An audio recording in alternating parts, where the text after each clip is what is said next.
नमस्कार, आप देख रहे हैं बिजनेस ऑफ सिनेमा। मैं हूं आपके साथ प्रशांत पांडे।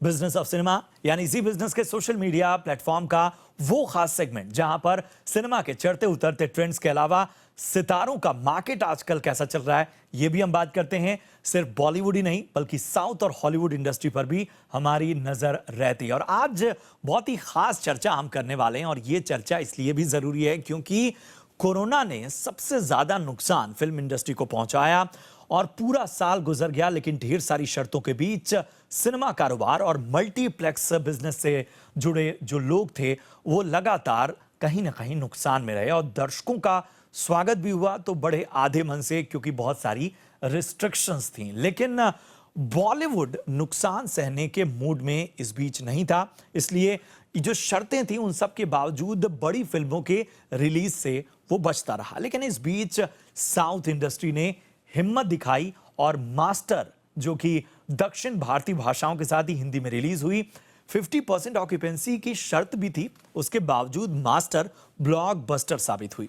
लेकिन बॉलीवुड ने हिम्मत तब भी नहीं दिखाई। सब लोग इंतजार कर रहे थे कि अब शायद बड़े ऐलान हो, बड़ी फिल्में बड़े पर्दे पर नजर आए, लेकिन इंतजार लंबा होता रहा। सभी इंतजार में बैठे रहे कि आखिर कौन सा बैनर सबसे पहले पहल करता है, और ये इंतजार अलग अलग प्रोडक्शन हाउसेस का था, यानी कोई कदम आगे नहीं बढ़ाना चाहता था। इस बीच वक्त गुजरता गया और साउथ सिनेमा ने सभी खास डेट्स पर बॉलीवुड की उदासीनता का फायदा उठाया। केजीएफ, RRR और पुष्पा के साथ ही प्रभास स्टार राधे श्याम की रिलीज डेट का धड़ाधड़ ऐलान कर दिया। बॉलीवुड को यहां से अपनी जमीन पहली बार खिसकती नजर आई और इसके बाद बॉलीवुड सबसे जो एग्रेसिव मोड में नजर आया और बीड़ा उठाया सबसे बड़े बैनर यशराज फिल्म्स ने। हरकत नजर आई और एक साथ 5 फिल्मों का बड़े पर्दे पर रिलीज का ऐलान किया यशराज फिल्म्स ने। और फिर क्या था, वही इंतजार, जैसा हमने कहा कि बॉलीवुड के बाकी प्रोड्यूसर्स को इस पहल का इंतजार था और एक के बाद एक फिल्मों की रिलीज के अनाउंसमेंट की झड़ी लग गई। लेकिन आखिर पूरे फिल्मी कैलेंडर में जो बॉलीवुड है वो किस तरह से आगे बढ़ रहा है, जरा वो बता देते हैं कि किस तरह से बड़ी डेट्स अब बॉलीवुड ने बुक कर ली हैं। टक्कर कहां कहां मिल रही है ये भी बताएंगे। तो सबसे पहले अगर मार्च की हम बात करें, फरवरी तो बीत गया है, तो 11 मार्च को Janhvi Kapoor, Rajkummar Rao, Varun Sharma starrer horror comedy Roohi release होगी। इसके बाद 12 मार्च को कटरीना कैफ की बहन इजाबेल कैफ डेब्यू कर रही हैं टाइम टू डांस के साथ। इसके बाद जॉन अब्राहम और इमरान हाशमी की मुंबई सागा 19 मार्च को रिलीज होगी और 19 मार्च को ही अर्जुन कपूर और परिणीति की संदीप और पिंकी फरार सामने से रिलीज होगी। यानी एक क्लैश नजर आएगा 2 फिल्मों के बीच, यानी साल का ये दूसरा क्लैश होगा। अप्रैल की अगर हम बात करें तो सैफ अली खान से टकराएंगी कंगना रनौत। सैफ की फिल्म बंटी और बबली 2 भिड़ेगी थलाईवी से, जो कि जयललिता की बायोपिक है। वहीं 30 अप्रैल को अमिताभ बच्चन, इमरान हाशमी और अन्नू कपूर के साथ ही बहुत सारे और भी कलाकार एक थ्रिलर फिल्म चेहरे में दिखेंगे। अब तक इस फिल्म में रिया चक्रवर्ती हैं या नहीं, यह सस्पेंस बना हुआ है क्योंकि पोस्टर्स, प्रमोशन में उनका नाम नहीं लिया जा रहा। मई की अगर हम बात करें, यानी अगले महीने अप्रैल के बाद जब मई आएगा, तो इसमें अक्षय का जलवा सिर्फ नजर आएगा। एक तारीख बस अब तक ब्लॉक हुई है 28 मई की, और इस दिन अक्षय कुमार की बेल बॉटम टकराएगी Hollywood film fast and furious की अगली कड़ी, यानी 9वीं फिल्म से। जून का आगाज होगा रणवीर सिंह के धमाके के साथ। 1983 के ऐतिहासिक विश्व कप पर बनी स्पोर्ट्स ड्रामा 4 जून को रिलीज होगी। इसी दिन हॉलीवुड फिल्म कंज्यूरिंग 3 से इसकी टक्कर होगी। वहीं 18 जून को रिलीज होगी अमिताभ बच्चन की स्पोर्ट्स ड्रामा झुंड। तो 25 जून को बड़े पर्दे को रोशन करेगी रणबीर कपूर, संजय दत्त और वाणी कपूर की शमशेरा।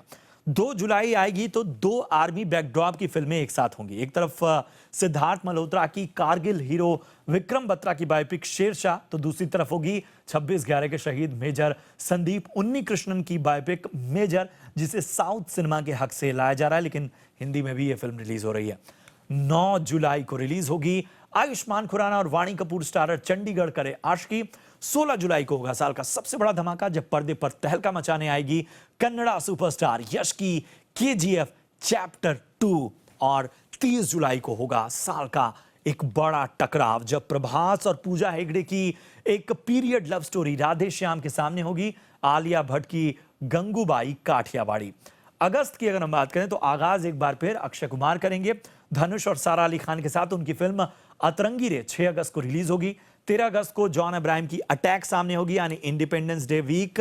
और इसी दिन अल्लू अर्जुन की पैन इंडिया फिल्म पुष्पा बड़े पर्दे पर अपनी धमक दिखाएगी और एक तरह से उनका हिंदी ऑडियंस के लिए डेब्यू भी होगा।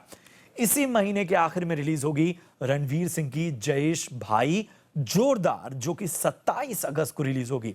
9 सितंबर को होगा एक और बड़े साउथ सुपरस्टार का डेब्यू, विजय देवरकोंडा की फिल्म लाइगर, जिसे करण जौहर बना रहे हैं, इसी दिन रिलीज होगी, जिसमें उनके साथ अनन्या पांडे नजर आएंगी। 10 सितंबर को रिलीज होगी सैफ अली खान, अर्जुन कपूर, जैकलीन और यामी गौतम की भूत पुलिस। वहीं आर्टिकल 15 जैसी हार्ड हिटिंग फिल्म के बाद आयुष्मान खुराना और अनुभव सिन्हा एक बार फिर साथ नजर आएंगे एक और अलग कहानी अनेक के साथ। यह फिल्म 17 सितंबर को रिलीज होगी। अक्टूबर में दशहरे पर 2 बड़ी फिल्मों की टक्कर होगी, अजय देवगन की मैदान और बाहुबली फेम एस राजमौली की मैग्नम ओपस RRR। ये दोनों फिल्में एक दिन रिलीज हो रही हैं 15 अक्टूबर को। 5 नवंबर को अक्षय कुमार यानी दिवाली पर धमाका करेंगे।